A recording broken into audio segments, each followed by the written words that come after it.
कौन ब्रह्मा का पिता है, कौन विष्णु की मां, शंकर का दादा कौन है, हमको दे बता। ये जानने के लिए कृपया सुनिए। जगत गुरु तत्वदर्शी संत रामपाल जी महाराज के अमृत वचन सर्व पवित्र धर्मों के पवित्र शास्त्रों के आधार पर।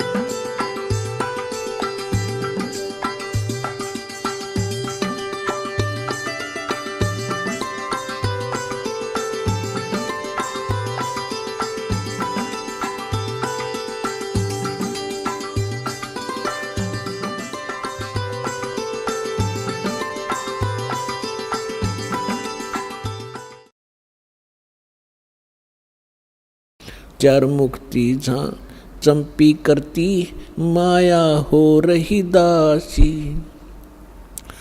दास गरीब अभय पद पर से वो मिले राम अविनाशी। मन तू चल रे सुख के सागर जहाँ शब्द सिंधु रत्नागर। मन तू चल रे सुख के सागर जहाँ शब्द सिंधु रत्नागर। पुण्यात्माओं, सत्संग उसे कहते हैं जिसके अंदर यथार्थ ज्ञान बताया जावे आध्यात्मिक मार्ग का, और केवल परमात्मा के नाम पर कोई जागरण कर देना या कोई सुदामा कृष्ण की कथा सुना देना, राम और बिलनी की कथा सुना देना, ये सत्संग नहीं होता। सत्संग का अर्थ होता है यथार्थ ज्ञान, और जो सदग्रंथों से प्रमाणित हो और श्रोताओं को यथार्थ ज्ञान प्राप्त करा जाए, उसको सत्संग कहते हैं। और सत्संग परमात्मा ही आकर बताते हैं, ये हमारे सदग्रंथ भी प्रमाणित करते हैं। और परमात्मा की महिमा उनकी लीला से भी सबसिद्ध है कि वो परमात्मा सतलोक में रहते हैं, वहाँ से गति करके आते हैं, यहाँ अपनी जानकारी वे स्वयं ही बताते हैं। ये वेद भी प्रमाणित करते हैं। और फिर जिन महापुरुषों को परमात्मा मिले हैं, उन्होंने भी वही परमात्मा को आंखों देखकर परमेश्वर की जो महिमा बताई है, वो वही है जो सब सदग्रंथों से मेल खाती है। सबसे पहले हमने भगवान को पहचानना होगा। कौन है परमात्मा, कैसा है भगवान, उसकी आवश्यकता क्यों है, उसकी खोज क्यों कर रहे हैं हम युगों से, और फिर उसकी प्राप्ति कैसे होगी। ये सत्संग में ये 4 पॉइंट है बस। परमात्मा कैसा है, परमात्मा कहाँ रहता है, परमात्मा की आवश्यकता क्यों है, और उसकी प्राप्ति कैसे होगी। बस यदि ये कंसेप्ट क्लियर हो जाते हैं तो आप भगत बन गए। गीता अध्याय नंबर 2 के श्लोक नंबर 53 में कहा है, 53 में, कि अर्जुन, जो भिन्न भिन्न प्रकार के भ्रमित करने वाले वचनों से तेरी बुद्धि हटके एक परमात्म ज्ञान पर यानी यथार्थ ज्ञान पर स्थिर हो जाएगी, तब तू योगी बनेगा। योगी माने भक्त। तब तू योग को प्राप्त होगा, अर्थात तब तू भगत बनेगा। नहीं तो तुझे कोई डगमग कर देगा, अगे साधना ठीक नहीं तेरी, ये मार्ग ठीक नहीं, ऐसा कहीं नहीं लिखा। तो पुण्यात्माओं, दास का उद्देश्य सबसे पहले यही रहता है कि आपको ऐसा दृढ़ कर दूं, आपको भगत बनाऊं, और फिर भक्ति तो आप पे हो जाएगी। फिर भक्ति में झंझटे नहीं रहेगा, क्योंकि डगमग नहीं हो सकते आप। और यथार्थ मंत्र 100 प्रमाण देकर आपको सिद्ध कर देगा दास कि इस भक्ति और साधना, इस भगवान के अतिरिक्त और ना कोई भगवान है और ना कोई और साधना है और ना ही इसके अतिरिक्त पृथ्वी पर कोई ज्ञान है। अब परमात्मा को पहचानने के लिए हमने कुछ आधार मानना होता है। जिन सदग्रंथों को हम सत्य माना करते थे, हमारे पवित्र वेद, पवित्र श्रीमद् भगवद गीता, पवित्र पुराण, और इसके साथ साथ हम अन्य धर्मों के ग्रंथों को भी महत्व देते थे। पवित्र गुरु ग्रंथ साहिब, पवित्र कुरान, पवित्र बाइबल। तो पूरे मानव समाज को ये 4, 5, 7 जो सदग्रंथ हैं, इन सभी पूरा विश्व आ जाता है जो इन पर आधारित है। और ये सदग्रंथ हमें क्या ज्ञान देते हैं, उसको न तो गुरु ग्रंथ साहिब को सिख समझ सके वर्तमान के, और न ही वेदों, गीता और पुराणों को हिंदुओं के गुरु ये आचार्य शंकराचार्य और ब्राह्मण समझ सके, और न ही कुरान को ये काजी और मुल्ला समझ सके, ये पीर भी नहीं समझ सके। ऐसे ही बाइबल को उनके फादर और उनके वो अनुयायी नहीं समझ सके कि बाइबल बताना क्या चाहता है। एक ही उदाहरण से समझदार को संकेत पर्याप्त होता है। पूरे ईसाई धर्म के अंदर किसी से पूछ कर देख लो, what is the form of God. बालक भी लेकर बड़े तक कहेगा गॉड इज फॉर्मलेस, परमात्मा निराकार है। और पवित्र बाइबल के प्रथम ही अध्याय में, चैप्टर में, उस क्रिएशन के अंदर स्पष्ट लिखा हुआ है कि परमात्मा ने 6 दिन में सृष्टि रच दी सारी और 7वें दिन विश्राम किया। तो परमात्मा ने 6ठे दिन कहा और बाकी रचना करके 6ठे दिन कहा कि मैं मनुष्य की रचना करूंगा। पशु पक्षी पहले रच दिए, पेड़ पौधे रच दिए, फिर कहा कि मैं मनुष्य को अपने अनुसार, अपने स्वरूप के अनुसार रचूंगा। और ऐसा ही परमात्मा ने मनुष्य को अपने जैसा बना दिया। तो परमात्मा फॉर्मलेस क्यों हो गया। ऐसे कुरान शरीफ किसी भी मुसलमान भाई को पूछ कर देखिएगा कि परमात्मा कैसा है। परमात्मा बेचून है, निराकार है। सूरत फुरकानी, पवित्र कुरान शरीफ के अंदर सूरत फुरकानी 25 आयत 52 से 59 में कंसेप्ट क्लियर कर रखा है। कुरान शरीफ का ज्ञान दाता हजरत मोहम्मद जी को कह रहा है कि कबीर नाम का अल्लाह कबीर, वो सुप्रीम पावर है और वही पूजा के योग्य है, वही पाप नाशक है, और वो वही है जिसने 6 दिन में सृष्टि रची और 7वें दिन तख्त पर जा बैठा। लेकिन कुरान शरीफ का ज्ञानदाता भी कहता है कि मैं उसके बारे में जानकारी नहीं रखता। उसकी खबर किसी बाखबर से पूछ लीजिए, किसी तत्वदर्शी संत से पूछिए। अब उसमें क्या लिखा है कि 6 दिन में सृष्टि रची, 7वें दिन तख्त पर जा बैठा। तो निराकार कैसे हुआ? वो जो सिंहासन पर जाकर बैठ गया। इसी प्रकार हमारे हिंदू धर्म के गुरु किसी से पूछ कर देखिए, श्री राम कृष्ण को वो साकार भगवान मानते थे और लास्ट में कहते थे वो भगवान तो निराकार है, वो तो निर्गुण है, और वही फिर साकार में आता है तो राम और कृष्ण बन जाता है। इसको कहते उआ बाई। ये माला पैर हुए हैं मुक्ता, सटदल उआ बाई बकदा। ये पैर के कंठी माला सिमरनी, दिखा बड़े महात्मा है भाई, बोलने संस्कृत। इसके बारे में परमेश्वर ने कहा है कि कंठी माला सुमरनी, पैरे से क्या हो, ऊपर डूंडा साध का तन अंतर रख्या खो। ऊपर तो महात्मा दिखा बड़े बड़े बाल रखवा के, लाल पीले कपड़े पहन के, 5-4 माला डाल के, अंदर तो कख भी नहीं तेरे। ऊपर डूंडा साध का और अंदर रखा खो। तो पुण्यात्माओं, सौभाग्य आपका, परमेश्वर ने रजा करी आपके ऊपर, इस दास को इस योग्य बनाया कि परमात्मा की महिमा को ठीक ठीक जाना। कृपा भगवान की है, जीव के स्तर का यूँ काम नहीं है, परमात्मा ही बुद्धि देता है। जब तक हम काल के अंतर्गत थे तो हमारी बुद्धि उसके हाथ में थी, उसने सारी बकवाद करवाई, उल्टा ज्ञान दिवाया, उल्टी साधना करवा कर हमारा जीवन नाश कराया। अब हमारी बुद्धि परमपिता के हाथ में होगी, हम उसकी शरण में चले गए। अब हमारी बुद्धि उसके अनुसार चलेगी, काल का इसमें कोई डिस्टर्बेंस नहीं रहेगा यदि हम मर्यादा में रहेंगे तो। और हम मर्यादा भंग करके फिर काल के जाल में फंस जाते हैं, फिर हमारी बुद्धि फिर से काल ग्रिप कर लेता है और हमें दुर्बुद्धि पैदा कर देता है, भगवान से दूर करने लग जाता है। अब परमात्मा ने आके बताया है कि आप कहाँ रह रहे हो। ओए है साथी हमारे चले गए, हम भी चलन हारे, कोई कागज में बाकी रह रही, तात लगी है वारे।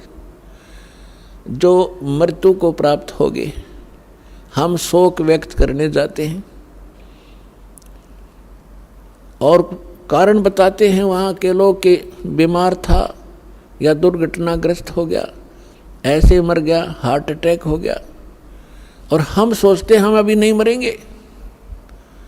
तो याद दिलाते हैं कि कुछ याद करो, ध्यान दो इस इन बातों पर। साथी हमारे चले गए, अपने ऊपर परमात्मा उदाहरण देकर हमें सतर्क करना चाहते हैं। और हम भी चालन हारे, कोई कागज में बाकी रह रही, तात लगी है वार।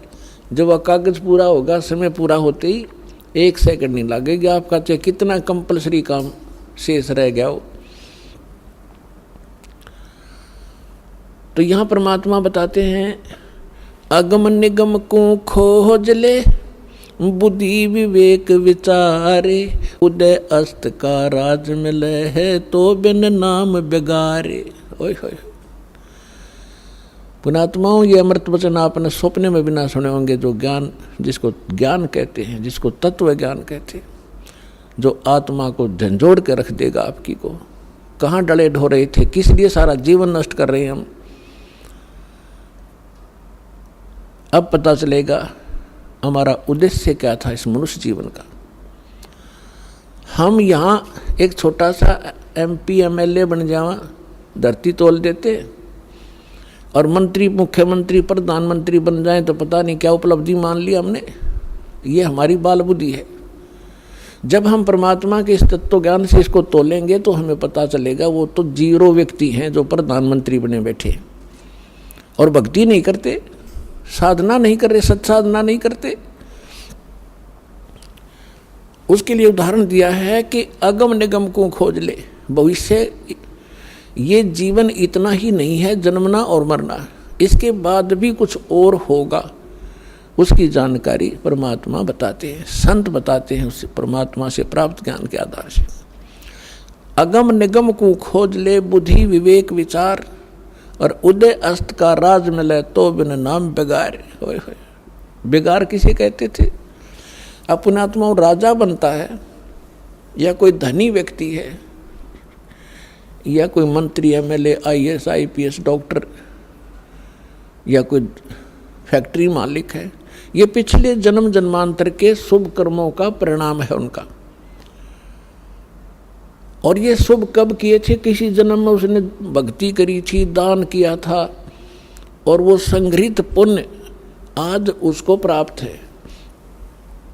जैसे इन्वर्टर की बैटरी चार्ज कर ली जाती है, जब वो फुल चार्ज हो जाती हैं, बेशक से चार्जर हटा दो, वो अपना पूरा काम करती रहेंगी जब तक वो चार्ज रहेगी, उसकी कैपेसिटी समाप्त नहीं होगी। तो जब तक उसकी वो चार्जड है, चाहे चार्जर भी नहीं लगा रखा है, तो भी वो अपना रेगुलर काम कर रही है। और जिस समय वो बैटरी डाउन होएगी, डिस्चार्ज होएगी, फिर एकदम सारी सुविधा खत्म हो जाएंगी, ना पंखा चलेगा, ना कोई ट्यूब जगेगी, और सब अंधेरा हो जाएगा, गर्मी में भी दुखी हो जाओगी। तो जो पूर्व जन्म के पुण्यकर्मी प्राणी हैं, किसी जन्म में उन्होंने सत्साधना की थी, जिससे उनका वो पुण्य संग्रहित हैं, वो बैटरी चार्ज है और वो आज प्रयोग कर रहे हैं। कोई मंत्री बन के, कोई प्रधानमंत्री बन के, कोई IAS और IPS और डॉक्टर बन के, इंजीनियर बन के, या धनी बनकर, वो धनी भी अपने पिछले पूर्व संस्कार से बना है और आगे पुण्य वो कर नहीं रहा, नहीं तो वो बैटरी फिर डिस्चार्ज हो रही है, चार्जर आगे नहीं लगाया जाएगा। तो जो साधना भी कर रहे हैं और साधना भी शास्त्र विरुद्ध कर रहे हैं तो वो चार्जर ठीक नहीं। उसके विषय में बताते हैं, अगम निगम को खोज ले, बुद्धि विवेक विचार, उदय अस्त का राज मिले। जहाँ से सूर्य उदय होता है और अस्त होता है, यानी पूरी पृथ्वी का भी राजा हो। तो बिन नाम बेगारे, बेगार की डेफिनेशन बताता हूँ आपको। बेगार किसे कहते? क्योंकि अब बच्चे एजुकेटेड हो गए और शहरों से ज़्यादा लिंक हो गया, ये हमारे देसी शब्दों को कम पकड़ते हैं, इसलिए डिफाइन करना पड़ता है। पहले समय में ये बिगाड़ किसे कहते हैं कि पहले हम छोटे थे जब, और ये 3 व्हीलर चले थे बड़े बड़े पेट्रोल के। हमारे गांव से और लाखन माजरा तक, रोहतक तक भी जाते थे। 2 ही 3 व्हीलर थे। उनमें से एक दिन एक नहीं आया तो दूसरा पूछ रहा था कल कहाँ था, क्या बात होगी, समझ तो था तू। उसने बताया कि कल मैं बिगाड़ में फंस गया। अब वो बिगाड़ कैसे डिफाइन कर रहा था कि मैं जब यहाँ से गया शाम को तो मुझे पुलिस वालों ने पकड़ लिया और थाने में ले गए। कहा रात्रि में हमने रेड लगानी है सुबह वक़्त से और हमारे साथ रहना। पहले इन पुलिस वालों के पास ये व्हीकल नहीं होते थे, ऐसे ही वो किसी को पकड़कर सारा दिन उसने घसीटे अंड्या करते। तो उस ले गए मेरे को। सारा दिन मैंने अपने पैसों से तो तेल डलवाया, 200 से 250 रुपये, उस समय के 200-250 रुपये एक दिन में खर्च हो जाना। आज तक सोच लो 20,000 रुपये समझ लेना। और सुबह 6 बजे लगे थे वह मुझे इधर चल उधर चल, सारा दिन। और रात के 12 बजे छोड़ा, अगले दिन रात्रि को 12 बजे छोड़ा और सारा दिन पहिया टेका नहीं, कभी इधर ले गए कभी उधर ले गए, 100-200 किलोमीटर घुमा दिया। अपने पल्ले से रोटी खाई, अपने ही पैसे का तेल डलवाया और ऐसा लगा था जैसे पहिया टेका नहीं, बहुत बड़ी कमाई कर रहा होगा। सारा दिन 4 व्हीलर चलता है दिखा था, वो 3 व्हीलर। वो कहता था कल मैं बिगाड़ में फंस गया। बिगाड़ बीन वो 3 व्हीलर तक खूब घूम रहा था, कमाई हो नहीं रही थी, खर्चा घर से हो रहा था। इसको कहते हैं बिगाड़। इसी प्रकार परमात्मा बताते हैं कि उदय अस्त का राज मिले, पूरी पृथ्वी का राजा हो, उसके सारे ठाठ बाट दिखाई देते हैं, आगे पीछे उसका सेना चलती है, वही गाड़ियाँ चलती हैं, बड़ी जय जयकार होती है और वो लगता है बड़ी महिमा वाला है और बड़ी वो सेवा कर रहा है, ये काम कर रहा है। वो तो उस 3 व्हीलर की तरह स्पीड खींचे दिखा है पर करते खर्च रहा सब कुछ, यानी अपने पुण्य को नाश कर रहा है, भविष्य का उसका कुछ नहीं बन रहा। उसके बाद फिर क्या होगा? कबीर हरि के नाम बिना ये राजा रसब हो, मट्टी लदे कुम्हार के भाई घास न डाले कोई। ओए होए के बुंडी बनाएगी भाई के साथ। देखना आज तो राजा बनकर चौधरी पाक रहा, हर कल गधा बनकर खड़ा होगा, तब देखना क्या होगा। अब ये समस्या आती है कि बगैर ज्ञान के हम आम आदमी यूं कह दे है किसने देखा है फिर देखी जाएगी। गधा बने पास के देखेगा, फिर तो कुम्हार देखेगा, देखी जाएगी। डायमंड का बोरा धरेगा, लठ मारेगा गट्टियां पे। अब देखना तो अब है, संतों के विचार सुनो, उनको गहराई से विचार विवेचन करो। बालक हो तुम, और जो दास आपको ज्ञान दे रहा है किसी डूम भाट के गीत नहीं, गॉड गिवन स्पिरिचुअल नॉलेज है। उसका एक भी शब्द कच्चा नहीं मिलेगा, वो मानो से ना मानो वो अलग बात है, समय आने पर पता लग जाएगा। तो बुद्धिमान वही होता है कि आपत्ति से पहले सावधान हो जावे। किसने देखा है? अरे जिसने देखा उन्हें बताया, भगवान ने बताया, और भगवान जिनको मिला उन महापुरुषों ने बताया। अब जैसे एक अंधा चला जावा था,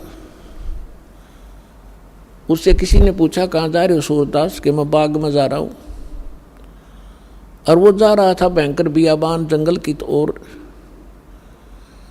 तो उस आंखों वाले व्यक्ति ने कहा कि सूरदास आप गलत जा रहे हो, ये दिशा ठीक नहीं, ये बाग नहीं, तेरी जान का झाड़ बनेगा, आगे खा जाएंगे हिंसक जानवर, तुझे पाड़ कर इधर मत जा। तो वो अंधा उस समय ये कहे कि किसने देखा है कि आगे जंगल है, आगे भयंकर जानवर भी हैं उसमें, और फिर कर देखी जाएगी। उस अंधे न तो दिखता ना, आँखों वाले क्यों मानता ना, तो बड़े बाड़ में फिर जा, सारा काम वही होगा जो आँखों वाला बता रहा है उसको। तो पुण्यात्माओं, ये महापुरुष जिनको भगवान मिले वो आँखों वाले थे, और उन्होंने इसी मोटे मोटे ग्रंथ बनाए आपके लिए कि सावधान हो जाए हमारे इस अनुभव को पढ़ करके, इनका जीवन जोखिम में ना होए। और अब हम कहें किसने देखा है और फिर देखी जाएगी, तो उस अंधा भी शराब पी रहा होगा जो ये बात कहेगा। तो हम जो भक्ति मार्ग ग्रहण नहीं कर रखा जिन्होंने, और केवल इन बकवादों में, राजनीति में, माया जोड़ में लग रहे हैं, वो अंधा भी और शराब भी पी रहा है। कबीर ये माया अटपटी, सब गट आन अड़ी, किस किस को समझाऊं या कुएं भांग पड़ी। परमात्मा कहते हैं मैं किस किस को समझाऊं, सभी ने एक रट लगा रखी है, माया जोड़ लूं, कोठी बना लूं, और बस बैंक बैलेंस बना दूं। परमात्मा कहते हैं ये भांग पी रखी तुमने काल की। कबीर ये माया अटपटी, सब गट आन अड़ी, और किस किस ने समझाऊं या कुएं भांग पड़ी। जैसे शाम के समय शराब के ठेके पर 5-4 शराबी घूटी ला कर आ रहे हों, उनकी गतिविधि और उनकी भाषा देखो, एक जैसी सबकी, एक जैसी भाषा, एक जैसी चाल, ऐसे लटखड़ाते चलेंगे और बोलेंगे तो ऊट पटांगा बकवाद करते हुए दिखेंगे। तो परमात्मा कहते हैं इस काल ने तो इस 21 ब्रह्मांड में भांग गिर रखी है बगैर तोली, और इस भांग को पिए फिर रहे सारे के सारे प्राणी। और जिसको भी ज्ञान की चर्चा की जाती है, न्यों का किसने देखा, फिर देखेंगे, फिर के देखा कल मृत्यु हो जाएगी, खाक देखेगा फिर। परमात्मा कहते हैं काल करे सो आज करे, आज करे सो अब, और पल में प्रलय हो जाएगी, फिर करोगे कब। अब यहाँ की व्यवस्था बता रहे हैं परमात्मा कि पतझड़ आवत देख कर बन रोवे मन माही, ऊंची टहनी पात थे वो आज पीले हो जाही।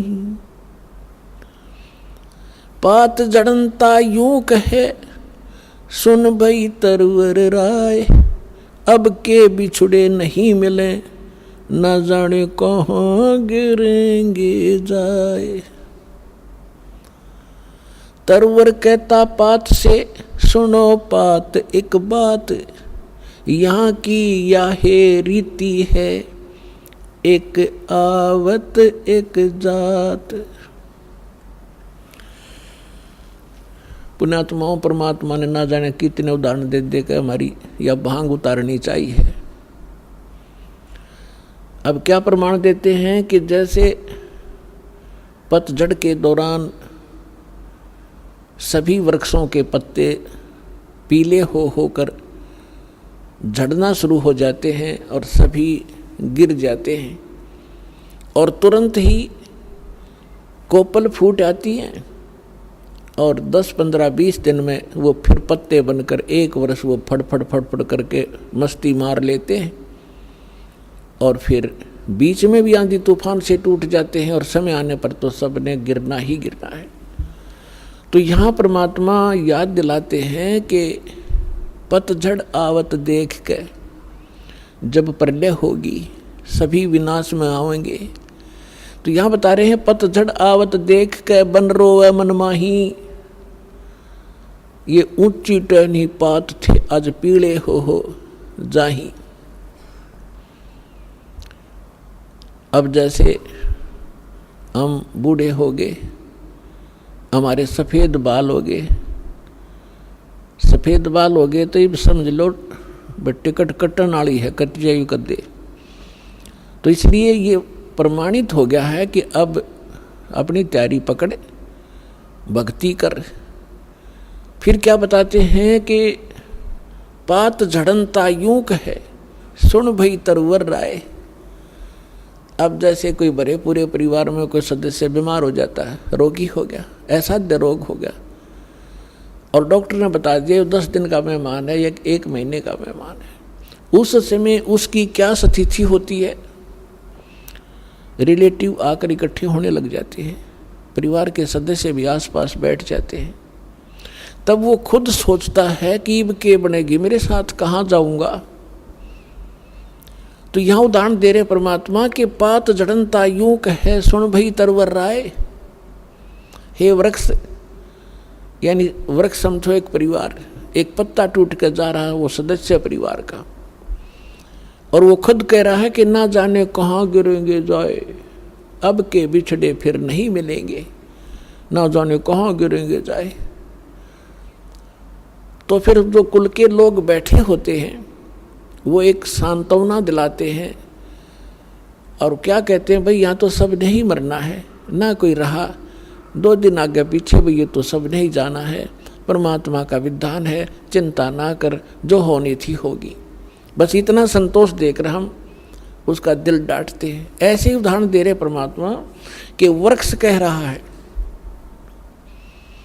वो तरवर कह रहा है, तरवर कहता पात से सुनो पात एक बात, यहाँ की याहे रीति है एक आवत एक जात। दादा मर गया, पोता पैदा हो गया, 50-60 वर्ष वो पोता नाच कूद लेगा, फिर वो मरेगा, उसका पोता तैयार हो गया। तो परमात्मा कहते ये क्या जीवन है तुम्हारा, तुम इसी को फाइनल मान लिया। इसका एक विकल्प है, अभी तक नहीं था, अब इसका अल्टरनेट प्राप्त है, फिर इसको ग्रहण करो। जब तक हमारे साथ धोखा हुआ सो हुआ, अब तो सतर्क हो जाओ। ये जीवन नहीं है, ये संसार ठीक नहीं है, ये आपका नहीं है। काया तेरी है नहीं, ये माया कहाँ से हो, चरण कमल में ध्यान रखो हो, इन दोनों को खो। जब तेरा शरीर तेरा नहीं, मूर्ख तो कोठी और बंगलो नारी बैंक बैलेंस ना अपना क्यों कर मान बैठा, या बुद्धि कहाँ भ्रष्ट हुई तेरी। जब काया तेरी है नहीं, ये माया कहाँ से हो, चरण कमल में ध्यान रखो, भगवान की भक्ति करते रहो। तेरे पास माया है, इसको सदुपयोग कर, इसका अहम मत बना, इसमें ममता मत रख, या तेरी नहीं है। ऐसे समझ ले जैसे होटल में जाकर रेस्टोरेंट में कोई सेठ व्यक्ति रह रहा है, वहाँ की कुर्सी मेज पलंग टीवी सारा कुछ उपलब्ध है, आपको एसी लगा है, कूलर लगे हैं, पंखे लगे हैं, ट्यूब हैं, आप उनको प्रयोग कर रहे हैं, करते रहो, क्योंकि आपका जो रेंट लग रहा है, किराया चलते समय आपका नहीं है। वो कहते उन कुर्सियाँ ना अपने समझ बैठे और उस टीवी ने ठा के चालन दे, कोई नहीं जान देगा वहाँ से। तो ऐसे ही संसार में रहिएगा आप एक होटल की तरह, जैसे होटल में आप रह रहे हो उसी सुविधा आपको प्राप्त है, लेकिन जो मूल उद्देश्य है आपका उस होटल में रहने का, वो मत भूलिए। होटल में कौन जाता है रेस्टोरेंट में? जैसे व्यापारी लोग गए दूर देश में जाकर वहाँ होटल में धर्मशाला में कमरा किराए पर ले लिया, वो उद्देश्य क्या उनका जाने का? क्या उन कुर्सी मेज पलंगों पर लेटा रहने का थोड़ा ही है। उसका उद्देश्य है कि मैं बिजनेस करूं, अच्छा सौदा खरीदूं और बेचूं और धनी होकर के लाभ प्राप्त करके मैं धनी बनकर वापस लौटूं।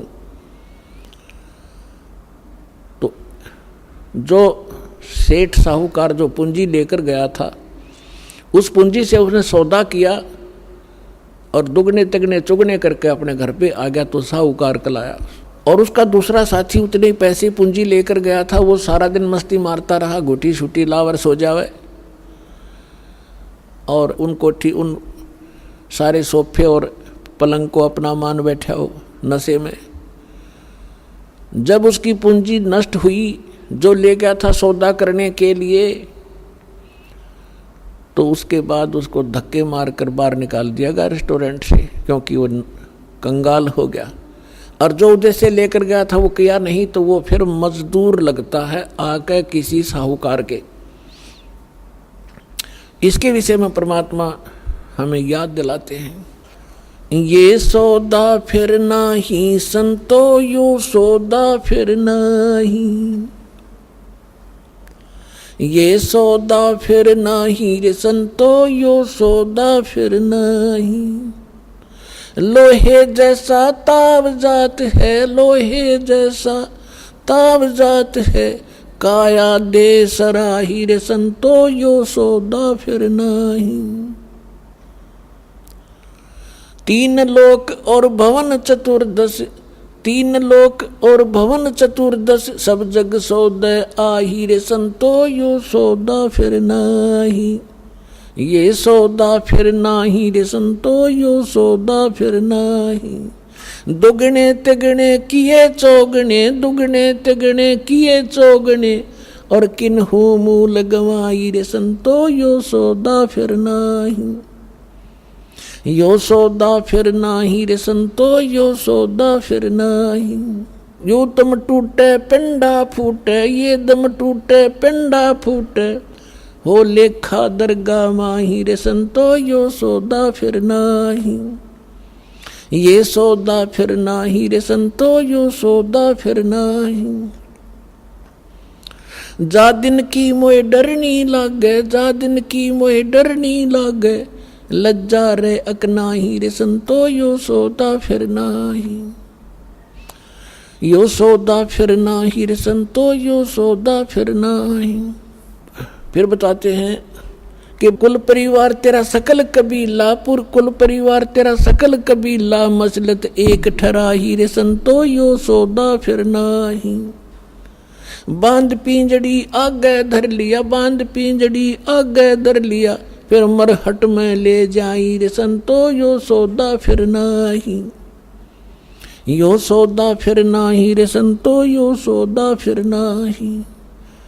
अग्नि लगा दिया जद लंबा, अग्नि लगा दिया जद लंबा, फूक दिया उस ठाई रे संतो, यो सौदा फिर नाही, यो सौदा फिर नाही रे संतो, यो सौदा फिर नाही। प्राण बांध फिर पंडित आए, पीछे गरुड़ पढ़ाई रे संतो, यो सौदा फिर नाही, यो सौदा फिर नाही रे संतो, ये सौदा फिर नाही। प्रेत शिला पे जा बिराजे, प्रेत शिला पे जा बिराजे, पितरों पिंड बराई रे संतो, यो सौदा फिर नाही, यो सौदा फिर नाही रे संतो, यो सौदा फिर नाही। बहुर श्राद्ध खान को आए, बहुर श्राद्ध खान को आए, काग भयो कुलमाई रे संतो, यो सौदा फिर नाही, यो सौदा फिर नाही रे संतो, यो सौदा फिर नाही। नरसेती तू पशुआ की जय, नरसेती तू पशुआ की जय, गद्दा बैल बनाई रे संतो, यो सौदा फिर नाही, यो सौदा फिर नाही रे संतो, यो सौदा फिर नाही। ये 56 भोग कहाँ मन बोरे, 56 भोग कहाँ मन बोरे, कित कुरडी चरणे जाई रे संतो, यो सौदा फिर नाही, यो सौदा फिर नाही रे संतो, यो सौदा फिर नाही। जय सतगुरु की संगत करते, जय सतगुरु की संगत करते, यो सकल कर्म कट जाई रे संतो, यो सौदा फिर नाही, यो सौदा फिर नाही रे संतो, यो सौदा फिर नाही। अमरपुरी पर आसन होते, अमरपुरी पर आसन होते, जहां धूप न छाई रे संतो, यो सौदा फिर नाही, यो सौदा फिर नाही रे संतो, यो सौदा फिर नाही। अपन आत्माओं, इस वचन में अमृतवाणी के अंदर आदरणीय गरीबदास साहिब जी ने परमात्मा की महिमा और इस जीव की दशा बताई है। जैसा भी आपको एग्जाम्पल दिया था कि एक दो साहूकार पैसे लेकर गए थे उद्देश्य बिजनेस बढ़ाने के लिए, एक ने उद्देश्य पूरा किया, एक ने घुट्टी लाई सो गया। जिसने दोगुने तिगने कर लिए वो तो सेठ बन गया, और जिसने घुट्टी लाई बकवाद करी घड़ी वो टोटे मार के मजदूर लगा। तो यहाँ बताते हैं कि लोहे जैसा ताव जात है ये काया दे सराही। अब जैसे कारीगर होता है, लोहे को गर्म करता है ऐरण में, उसको खूब गर्म कर देता है, और उस गर्म रहते ही उसके ऊपर वो चोट लगाता है या किसी मोल्ड में डाल देता है, तो जिस उद्देश्य के लिए वो गर्म किया था तो वो सफलता प्राप्त कर लेता। जब गर्मा गर्म पर कर गया था, और जब वो जरा सा ठंडा हो गया, फिर चाहे सारे गन्ने झाड़ ले, वह चीज़ नहीं बनेगी, बांगा टेढ़ा हो जाएगा। तो यहाँ बताते हैं कि लोहे जैसा ताव जात है, ये मनुष्य जीवन आपका है। जब तक ये मनुष्य जीवन है आपका लोहा गर्म है, और इस गर्म लोहे पर ये चोट लागी राम नाम की सत्संग की, तो आपका उद्देश्य पूरा हो जाएगा जिसके लिए मनुष्य शरीर मिला था। और ये हो गया ठंडा, इसको देंगे फूक, फिर बनेगा गदा। या सुंदर शरीर रहा नहीं, बांगा टेढ़ा मुंह हो गया, कोई गधे का, कोई बंदर का, कोई कुत्ते का, कोई धूम लगाए फिर रहे होंगे हम। तो इन कष्टों को याद दिलाया जाता है, इसके साथ साथ इसका एक समाधान भी इसमें बताया जाएगा। क्या बताते हैं? 3 लोक और भवन चतुर्दश, ये 14 लोक और 3 लोक 14 भवन के सब अपना वर्क डन किया हुआ प्राप्त कर रहे हैं। सब सौदे के लिए ही ये आते हैं, यहाँ पर सौदा करके जाते हैं। जो जैसा कर्म करता है वैसा ही फल इनको यह मिल जाता है। 3 लोक और भवन चतुर्दश सब जग सौदे आही, और दोगुने तिगुने करे चौगुने किन्हु मूल गवाई। ये मनुष्य जीवन के श्वास आपकी मूल धन है, ये मूल पूंजी है। जो अच्छी आत्माएं हैं, जो सत्संग में आते हैं, उनको परम संत मिल जाते हैं, शास्त्र उनको साधना प्राप्त हो जाती है, और मर्यादा में रहकर अपने उद्देश्य को ना भूलकर आजीवन भक्ति करते हैं, तो वो दोगुने तिगुने चौगुने कर लेते हैं इस मूल धन के। और जो केवल सारा दिन राजनीति में गुटी सुटी लाई ताश खेले बकवाद घड़ी पेट भरने के लिए धंधे में लागे रहे, बस उसी को फाइनल मान लिया, तो कहते उन्होंने मूल गंवा दिया, वो मूल धन नष्ट कर दिया, मनुष्य जीवन को बर्बाद कर दिया। उसके बाद फिर क्या होगा?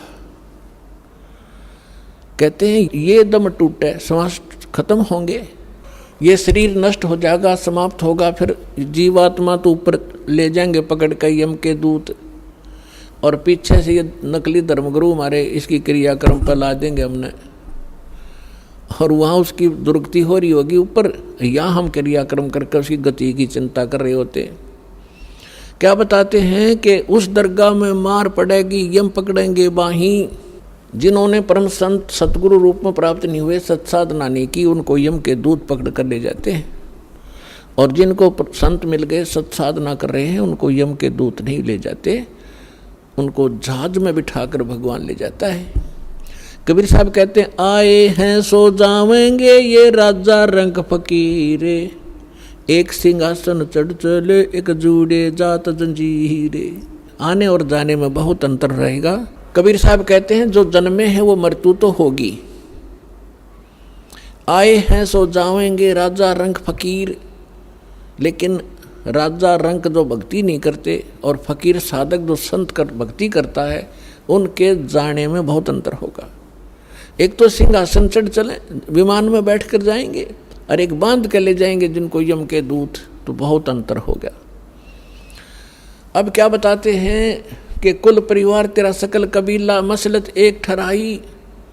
जब आपका शरीर पूरा हो जाएगा, श्वास छूट जाएंगे, जीव निकल जाएगा, तो आपके अंतिम संस्कार के लिए आपके कुल के लोग तुरंत एक राय कर लेंगे, उठाओ जल्दी और फूको, फाइनल करो इसको। कुल परिवार तेरा सकल कबीला मसलत एक ठहराई, सब ने एक सलाह बना ली और बांध पिंजड़ी आगे धर लिया, मरघट में ले जाई। अग्नि लगा दिया जद लंबा फूक दिया उस ठाई। अब शरीर का तो कर दिया काम। अब क्या शुरुआत की, गुरुजी आए, कहते हैं पुराण उठा के फिर पंडित आए, कहते गुरु पुराण का पाठ कराओ इसका। परमात्मा कहते हैं जीव चला गया, माटी फूक दी, अब क्या रहेगा तुम्हारे पल्ले। अब गुरु पुराण का पाठ कराते हो, उसको कौन सुनेगा थारे गुरु पुराण में। और क्या लिखा उस गुरु पुराण के अंदर। गुरु पुराण को अगर पढ़ाना था तो उसके जीते जी पढ़ाना चाहिए था। जैसे गुरु पुराण के अंदर लिखा हुआ है कि जब ये प्राणी शरीर छोड़कर जाता है और जिसने भक्ति नहीं की होती, दान धर्म नहीं कर रखा, यम के दूत पकड़ कर ले जाते हैं और आगे फिर उसको भंडारे चल रहे होते हैं और उसको नंगे पैरों घसीट कर ले जाते हैं। उसको भूख लगी है, प्यास लगी है और वो देखता है सामने और यमदूतों से कहता मुझे खाना खा लेने दो। वो कहते नहीं, तेरे लिए अलाउड नहीं है, पहले धर्मराज के पास चल, फिर पूछेंगे अगला तेरा क्या हिसाब किताब करना उन्होंने। तो ऐसी दुर्गति होती है। फिर गुरु पुराण में बताया जाता है जिसने ऐसे कर्म किए उसका हाथ कटा, जो ऐसे कर्म करता वो अंधा होता है, जो ऐसे कर्म करता है उसको उसका बेटा मर जाता है।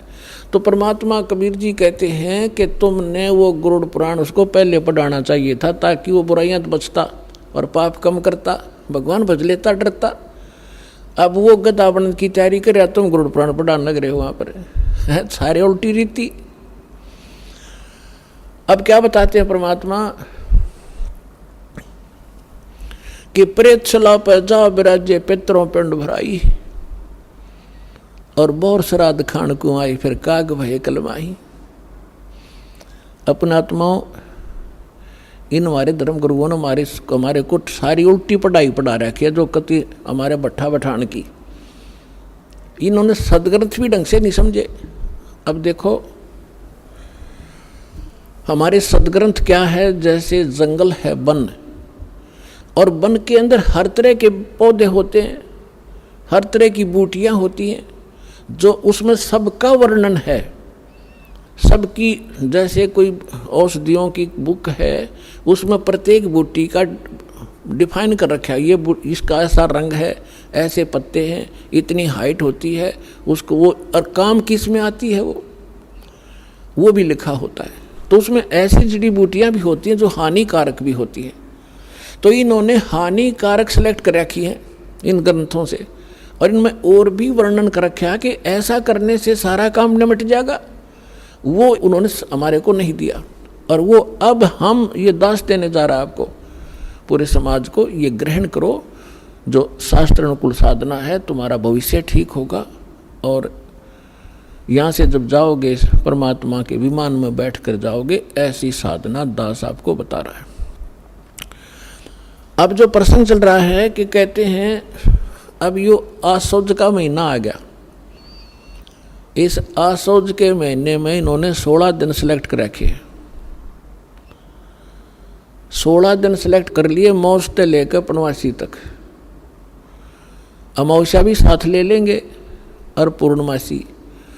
इन दिनों में तो इन्होंने ऐसे बना रखे महीने कि इन्हीं दिनों में कोई आठम ने, कोई छठने, कोई सातम और दूजने, पहले प्रथम ने, कोई ना कोई किसी तिथि को तो मरेगा, किसी महीने मरो। वो सिलेक्ट कर लेते हैं कि तेरा पिता आठम न मरा था, तो आसौज लागते ही आठम ने तना अपने पिता का श्राद्ध करना पड़ेगा। क्यों करना पड़ेगा? कि स्वर्ग में भूखा बैठा है। सारा भले आदमियों, वो स्वर्ग भी किसने बना दिया जिसमें पानी मिलता ना रोटी मिलती। नो कहो नरक में जा लिया। अब यहाँ क्या बताना चाहते हैं कबीर साहब ने हमें हर तरह से समझाया है।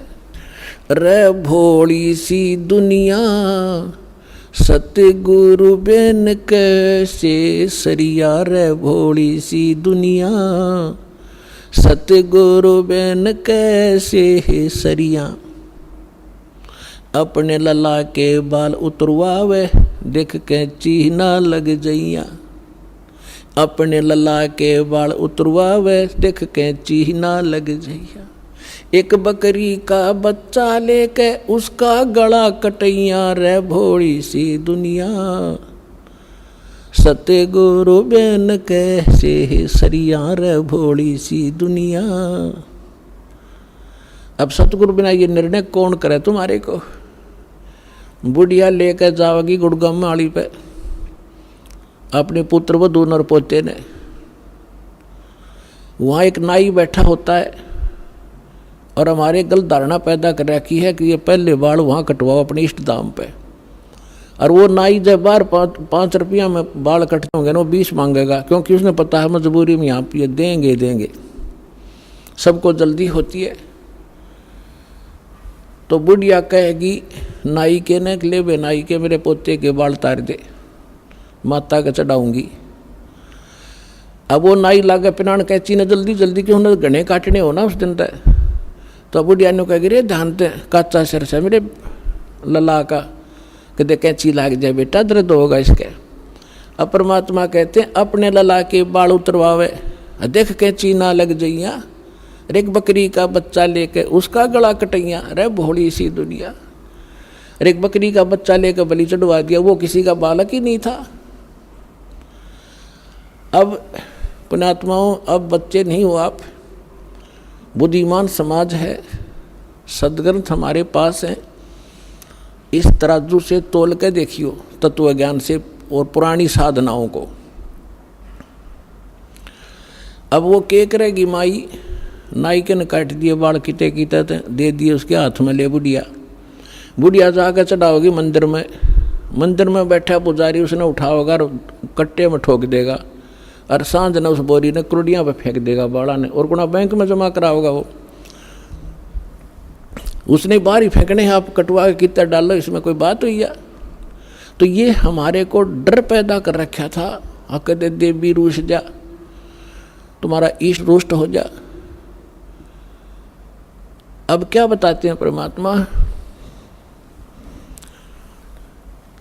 रे भोली सी दुनिया सतगुरु बेन कैसे सरिया, रे भोली सी दुनिया सतगुरु बेन कैसे सरिया। फिर क्या बताते हैं भाई, कच्चा पक्का भोजन बना के माता धोकने गैया। कच्चा पक्का भोजन बना के माता धोकने गैया। उस माता ऊपर कुत्ता मुते वो क्यों ना मर गैया, रे भोली सी दुनिया सतगुरु बेन कैसे सरिया। हमने देखा हमारी दादी माता धोकने की तैयारी कराया करती, जब हमारी ताई चाचियों को कहती थी माता को कि माता का भोजन बनाओ जल्दी, वो देर कर देती तो इन्हों के बना दे फटाफट। उन्हें पता था बुढ़िया ने कुत्ता ने खाना और खाना माता खाओगी उड़े कि साहब बना दो जल्दी देर हो है। अब कच्चा पक्का बना के पूड़े और वहाँ जाती जहाँ पर वो माता का बना रखी थी एक मड़ी सी। अब वो बुढ़िया तो माता पर पूड़े चढ़ा के और उससे नीचे भी ना उतरती, इतने 4 कुत्ते चढ़ने चुकर देते।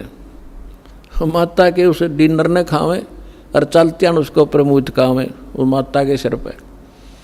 अब परमात्मा कहें जिसको तुम पूजने गए थे इसी सक्षम थी तो कुत्ते की टांग क्यों ना तोड़ दी उसने, उसके सिर पर मूत रहा है। तो पुण्यात्माओं, ये जो साधनाएं हम किया करते थे आज हमें हंसी आवे है और रोना आ रहा है कि हमारे पूर्वज नाश कर गए अपने जीवन का इन मूर्खों के बहकाए हुए। अब क्या बताते हैं परमात्मा, अब देखो हमारा कोई परिवार का सदस्य मृत्यु को प्राप्त हो जाता है तो सबसे पहले वो क्या करते हैं कि इसके फूल उठाओ। क्या करोगे, गंगा में डाल के आएंगे, किस लिए गति हो जाएगी इसकी, गति कराएंगे। अच्छा उठा लिए, गंगा में डाल आए। फिर कहा कि इसकी 13वीं करो। 13वीं किस लिए कि गति करावांगे। अच्छा 13वीं कर दी। फिर महीना करो, पहले तो बड़ा सांका था, एक साल तक प्रत्येक महीने गति कराया करते और 1 साल में फिर न्यारी गति कराया करते। कदे 6 माहिर, फिर साल के अंदर वर्षोदी, ये सारा कुछ कर दिया। फिर कहने लगे श्राद्ध शुरू करो, किस लिए कि उसकी गति करावेंगे। फिर पिंड भरुआ काओ, किस लिए कि गति करावाएंगे। परमात्मा कहते हैं कहाँ छोड़ दिए लाके।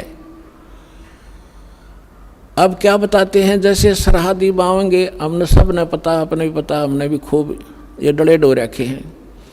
पंडित जी आवेगा, भोजन बनावेगा, और फिर सबसे पहले कहेगा छत पर रख दो, किस लिए कि हो सके तुम्हारा बाप कौवा बन गया हो, और कौवे ने भोग ला दिया, समझ लो भोग ला गया तुम्हारे पिता को। क्यों कौवा बना हुआ है। बता, लागे थे गति करान, कौवा बना के छोड़ दिया। और थरा के जो भैया, रे भोली सी दुनिया सतगुरु बिन कैसे सरिया, रे भोली सी दुनिया सतगुरु बिन कैसे सरिया। रे भोली सी दुनिया सतगुरु बिन कैसे सरिया। फिर बताते हैं, जीवित बाप गेल लट्ठम लट्ठा, और मुए गंग पुचैया। जीवित बाप गेल लट्ठम लट्ठा, मुए गंग पुचैया। जब आवे आसौज का महीना, वो कौवा बाप बनैया। रे भोली सी दुनिया सतगुरु बिन कैसे सरिया, रे भोली सी दुनिया सतगुरु बिन कैसे सरिया। अब बगैर ज्ञान के इस माया की हवस में हम बड़े छोटों का सत्कार भी भूल गए। एक बूढ़ा बतावा था, एक भक्त कह रहा था कि मेरा एक मित्र था, वो मैं भी रिटायर हो गया और वो भी रिटायर हो गया। एक दिन मुझे बैंक में मिल गया। वो बैंक में से उसने 8-10 हज़ार रुपये मिले पेंशन के, और उसके साथ मैंने उसको राम रमी करी। उसकी पुत्र वधू साथ थी। वह बोली, ला दादा ये पीछे मैंने दे दे, खो देगा कि तो राम लकड़ी जाएंगे तेरे पे। वो 10 के 10 हज़ार बूढ़े तीन दे दिए। और ने बोले हम जाओ बाजार में कोई सामान ले आवेंगे, उस तीन दे दिए 10 रुपये, रिक्शा में बैठ के घर चला जाइए। अब वो कहने लगा, भाई या कौन थी? बोला छोरे की बहू थी। और बोला ठीक से, बोला खाक ठीक सू, आए मैंने पैसे दिए ले ले, मैं चाह न भी तरसूँ, सारा दिन इनके मुंह तरफ देखता हूँ, ईसा ठीक सू मैं। तो पुणात्मा परमात्मा कहते जीवित बाप का तो कदर नहीं, और मरे पाछे इनके बकाए हुए नो के गंगा में डाल के आओगे गति हो जाएगी। गंगा में डालने तक गति होगी इनकी। फूक फाक दिया, राख बना दी उसने, कीता फेंक दो उठा के। बस तू अपने मनुष्य जीवन रहते जो करना कर लो, बाद में सारी बकवाद है, उसका कोई लाभ नहीं। क्योंकि इन्होंने इस सारी साधनाओं को बिगाड़ दिया। जो कुछ उस जीव को लाभ होना था जीवित समय में, जो विशेष लाभ होना जीवित समय में होना है, मृत्यु के उपरांत जो साधना वो करवाते हैं ना, मृत्यु के उपरांत उसकी गति करा देंगे। आज तक तो किसी गति हुई नहीं। और जिनके जो पितृ दोष हैं, जो आपके ऊपर कोई बाधाएं हैं, अब आपको ऐसे मंत्र आपके माध्यम से ऐसे पुनः वर्तमान में कराए जाएंगे कि उनका भी छुटकारा हो जाएगा। आपकी अगली पिछली आने वाली पीढ़ियां सभी का उद्धार हो जाएगा। ये पुराना जो लोक वेद है उसके आधार से कुछ भी साधना आप नहीं करोगे, इसको त्याग दो। अब क्या बताना चाहते हैं कि जय सतगुरु की संगत करते ये सकल कर्म कट जाई, अमरपुरी पर आसन होते जहां धूप ना छाई। गरीबदास साहिब जी ने बताया है कि यदि सतगुरु की शरण मिल जाती तो ना तो आप प्रेत बनते और ना ही पिंड भरवान की आवश्यकता पड़ती। और क्या बताते हैं, जो साधना ये किया करते थे उसका रिजल्ट क्या होता था? भूत जुनी जा छूटत है पिंड दान करते, गरीबदास जिंदा कहे भाई ने नहीं मिले भगवंत। अब धर्मदास जी अपने हिंदू धर्म में जन्मे थे, यही साधनाएं भ्रमित वो कर रहे थे। तो परमात्मा ने उनको समझाया था कि जो तुम पिंड दान करते हो उससे भूत जूनी छूट सकती है, लेकिन भगवान नहीं मिल सकता। अब भूत जूनी छूटगी और गधा योनी पक मिलगी तो खाक गति कराई। बस न्यो कहें कि हमारा पीछा छूट गया, बाबू से क्या करता, पिताजी घना दुखी करे था। भगत आते हैं, कहते हैं मेरी माँ मर गई, मेरी बहन को दुखी कर रही है। अब वो अंडे धके खाती हुआ कितन की तो प्रवेश करे, पर परेशान खुद भी और ज्ञान उसको है नहीं। तो अब हम जो साधना बताएंगे उन आपके पितरों का भी कल्याण हो जाएगा और आप भी सुखी हो जाओगे, वो भी भाग जाएंगे, उनका कल्याण हो जाएगा, यानी छूट जाएंगे, आपसे दूर भाग जाएंगे और उनको मानव शरीर प्राप्त हो जाएगा। जो साधना दास आपको बताने जा रहा है, इससे सारा ही कल्याण होगा। एक के साथ सब सदै, एक ही साधना से सर्व सुख होंगे। रात्रि के समय आपको दिखाएंगे कुछ क्योंकि श्राद्ध की बीमारी हमारे लगी हुई है, आपको ज्ञान होगा तभी तो उससे उल्टे हटोगे आप। तो श्यामना अपने पुराणों से आपको प्रमाणित करके दिखाएगा दास के हमारे पुराण क्या कहते हैं।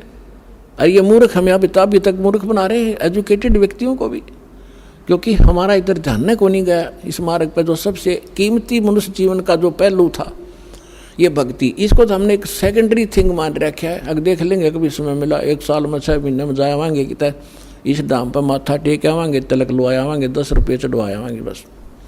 और करना ये था, मूल काम बचपन से स्टार्ट होना चाहिए था ये मार्ग। कोई बात नहीं, अब शुरू कर देंगे हम, कोई बात नहीं। ये तो असंग जन्म होने थे और भी होने थे, अब खत्म हो जाएगा, तब ये बीमारी कटेगी या अब भी कट जाएगी, कोई बड़ी बात नहीं है। नहीं तो ये कोई अंत ही नहीं था इसका। अब जो प्रसंग चल रहा था, मन तू चल रे सुख के सागर, जो शब्द सिंधु रत्नागर। मन उस सुख सागर में चल। सुख सागर किसे कहते हैं? सागर माने समंदर। और जब किसी जहाज में बैठकर समुद्र में चले जाते हैं 200-300 किलोमीटर, उसके पश्चात उस व्यक्ति को जल के अतिरिक्त कोई वस्तु नजर नहीं आती, दृष्टिगोचर नहीं होती। उसको समुद्र कहते हैं, जहाँ देखा जल ही जल, जल ही जल, दूसरी वस्तु नहीं। इसलिए कहा है कि सतलोक जहाँ तुम रहा करते थे उस सुख सागर ने छोड़ के आप इस गंदे तालाब में आके गिर गए, इस काल के लोक में। अब परमात्मा फिर हमारी बुद्धि उठाना चाहते हैं कि चल उस सुख सागर में चल। सुख सागर किसे कहते हैं? शंखों लहर मेहर की उपजे, कहर नहीं जा कोई। दास गरीब अचल अविनाशी, सुख का सागर सोई। जैसे कई बार एकांत में बैठे होते हैं, ऐसी हिलोर उठती है अंदर से, और कितना ही किसी ने हमें सता रखा हो, दुखी कर रखा हो, या कोई कर्ज परज हो, उस समय सब कुछ भूल जाता है और सब अपना सा नजर आता है। कोई किसी प्रकार का दोष उत्पन्न करने से भी नहीं होता। दास के साथ तो ये बहुत बार हुआ है, और वो कुछ देर के लिए होता है, फिर उसके बाद वो इतना ही खचड़ा भर जाता अंदर, और वही रोग फिर वो नो कर दिया, वो ऐसे हो गया, उसको उसे कैसे कर दिया, अब के उसने देखूंगा।